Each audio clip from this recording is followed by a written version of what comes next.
Welcome, curious minds, to the deep dive. Today, we're embarking on a really fascinating journey. We're looking into the vibrant heart of Bengali culture. Mhm. Now, our material for this deep dive is, well, it's wonderfully concise, almost like a little video script, but it's designed to give us a swift, yet pretty rich understanding of, well, a truly remarkable cultural landscape. Okay. So let's unpack this. Yeah, and what's really interesting here is how this summary manages to distill the very essence. The essence of Bengali culture into just a few key elements. It presents it not just as traditions, but as this rich, living blend, ancient roots and incredibly dynamic, modern ways of thinking and expressing. It's quite something for being so brief.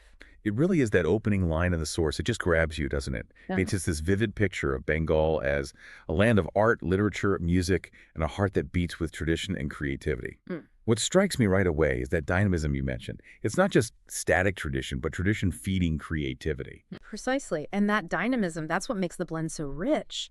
This is a culture that seems to uniquely celebrate both devotion and joy. And not separately, but, often intertwined, sometimes inseparable. Mhm. You see it so clearly, like the source mentions, in the colorful grandeur of Durga Puja. I mean, that's this huge, vibrant festival, incredible community effort, amazing artistry. And yet that exists right alongside the quiet charm of village life. It's Right. not just a contrast. It feels more like um, a profound balance, a way of life where the spiritual, the communal, it's all woven into the everyday. That idea of a heart beating with tradition and creativity, Mm-hmm. it's powerful. And you really see it in Bengal's literary heritage, Mm-hmm. which is just immense. Here's where it gets really interesting. Mm. Our source points out how this land gave the world some incredible literary giants. Oh, absolutely. Giants is the right word. The names mentioned are, well, the big ones. Rabindranath Tagore, Kazi Nazrul Islam, and Bankim Chandra Chatterjee. And what's significant isn't just, their individual genius, but that their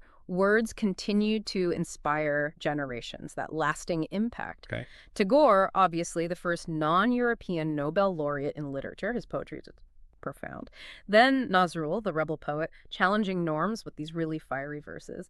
And Chatterjee, well, he basically penned the first modern Bengali novel, setting the stage for so much that followed. They really shaped the whole cultural and intellectual landscape Wow. deeply. And it seems it's not just the mind getting enriched here. Bengali cuisine is described as a treat for the senses. Honestly, my stomach is rumbling just thinking about it. Yeah. What specifics does this source mention? What makes it this treat for the senses? Oh, it's true. Food is central. The summary specifically calls out the sweetness of rosogolla, Ah, yes. those famous, spongy, syrupy cheese balls, Yeah. world-renowned, and then the delicate flavor of fish curry, which is a staple, of course, and mishti doi, that thick sweetened yogurt. It's just divine. These aren't just dishes. They're cultural touchstones, part of celebrations, daily life, the very identity of the place. It really sounds like Bengal engages all the senses. Because beyond the food, the soul says music and art are at the very soul of Bengal. It really gives you the feeling that creative expression is just part of the air you breathe there. Is there a known reason for that, like Yeah. historically, or is it more just an innate cultural thing?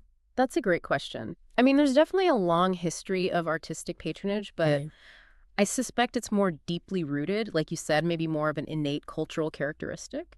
The source gives examples like Baul songs, this mystical folk music, often sung by wandering performers. It's a unique mix of Sufi and Vaishnava ideas. Interesting. Then you have traditional folk dances, vibrant theater, and crucially, these aren't just entertainment. The source calls them forms that carry the stories of the people. They're like living archives, history, emotion, philosophy, social commentary. It's this ongoing conversation through art.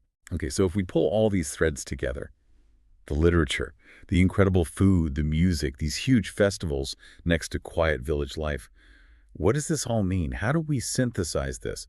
Our summary insists it's not just about heritage. Right. It's not just looking back. If you connect the dots, it's about something very present, very active. It's about living with passion, poetry, and pride. That's the phrase used. Passion, poetry, and pride. I like that. Yeah, it's a culture that seems to thrive on both memory and innovation. Tradition is like a springboard for creating something new.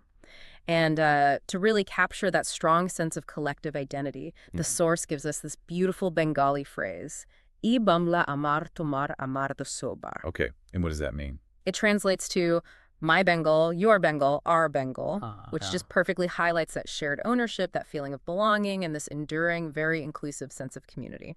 Wow. What a vibrant picture. And deeply integrated, it sounds like. All explored from this remarkably concise source material. It really shows how much insight you can get, even from a quick summary, when it's packed with the right details. It does. And, this raises an important question, I think. How does a culture manage to blend its deep historical roots, its ancient traditions, so seamlessly with these really dynamic contemporary expressions of joy and creativity? It's a balance many cultures strive for. But Bengal seems to embody it with this particular grace and vitality. That's a great question. And for you, our listener, maybe something to think about is, how do those specific things we talked about, the art, the food, from the deep philosophy and ball songs to, the simple comfort of rosogolla, how do they contribute to that powerful sense of passion, poetry, and pride for people? What does that tell you about the power of cultural expression, how it shapes identity, community, not just for a moment, but generation after generation? Definitely something to ponder as you go about your day.